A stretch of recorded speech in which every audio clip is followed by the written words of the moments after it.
Okay, this is game 6. Game 6. Please notice the interesting opening move used by Pikafish, that is black. So game 6 of a match between XieXieMaster and Pikafish will win this game. This rook e9, it's I9, it's kind of very interesting, because it can be done only because red moved the cannon on the h file. Otherwise the horse would be m3. Okay, so.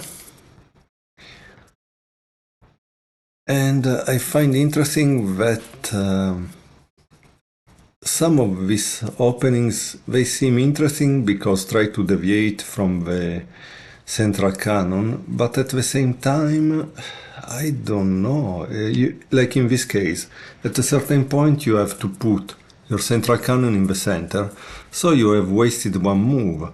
And why you have to put it in the center? Because there is clearly a chance to create an attack in the center which will rule in red's favor.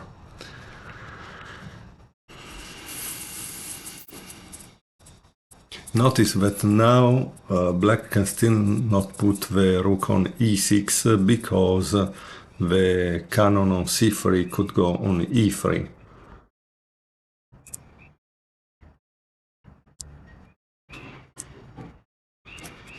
So here is what I find. Generally, when I have the attack in the center, I prefer to have the two horses on g3 and c3 and have already moved the central pawn out of the way. Like this is not favorable for red because there are three pieces: the knight g3, the cannon c3, and the knight on e3 that are out of the game. That's the truth.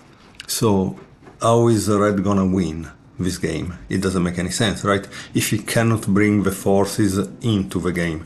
And how many moves are needed to bring those forces into the game?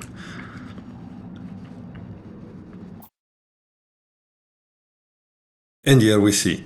So that's the point that I was just trying to make. Yes, the cannon in the center maybe can be a good idea, but you need to get rid of the pawn e4, pushing it forward, and you need to have the knights or the horses from g3 and c3 to go on e4 and then d6 and f6. Like this, I think this move shows that red has failed his strategy to create a successful attack. And returning back with the pieces definitely is not a good idea. But again, let's notice the passivity. The knight f3, cannon c3, knight g3, they are quite passive. Oops. And this is an interesting thing. This is a maneuver that we see over and over in Chinese chess, so it's something that a beginner can pick up from watching games. Also this kind of games between engines.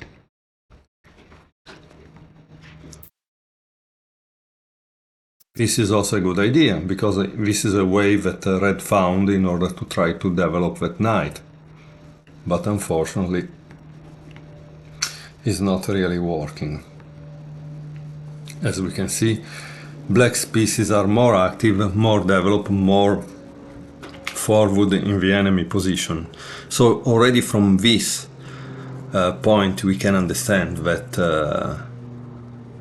black is doing better. And now watch. Red is just back trying to defend everything. So this is a passive position when you have no chances of attacking and the opponent is attacking.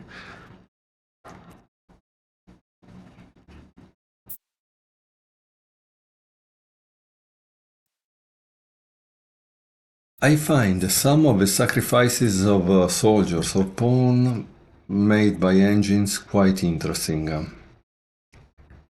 Obviously one must try to delve deep into understanding why.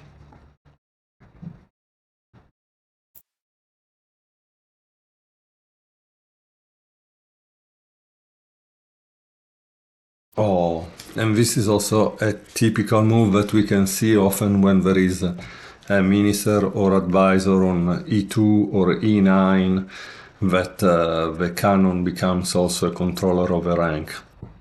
So there are a lot of typical patterns that we can learn from watching an engine game. Once more, notice how the red position is passive. All the pieces are back in their own territory trying to defend, while black's pieces clearly have the initiative.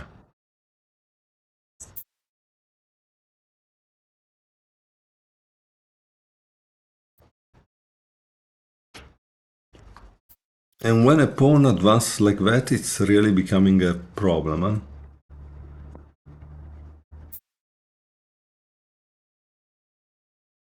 And here we can see that probably black has won the game. Now it's just a question of how to convert the advantage into a win.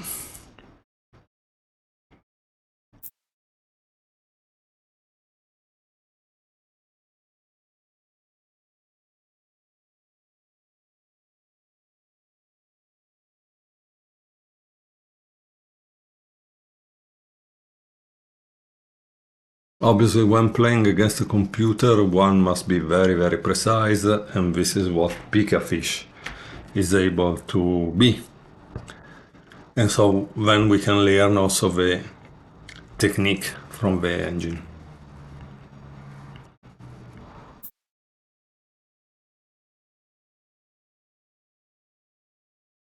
Also this nice movement, the defensive movement of advisors to avoid a checkmate.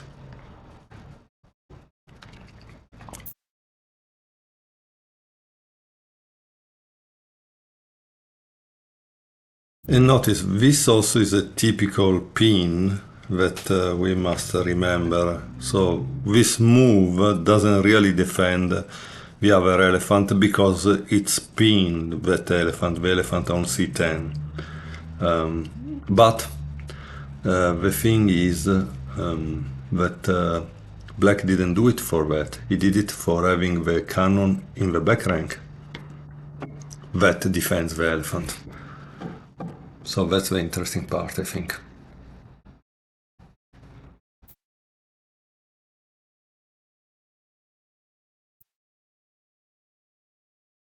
And now there are some repetitions, maybe because XieXieMaster, not XieXieMaster, Pikafish is not able to see the win, and so it goes on up to the moment he finally sees the right continuation.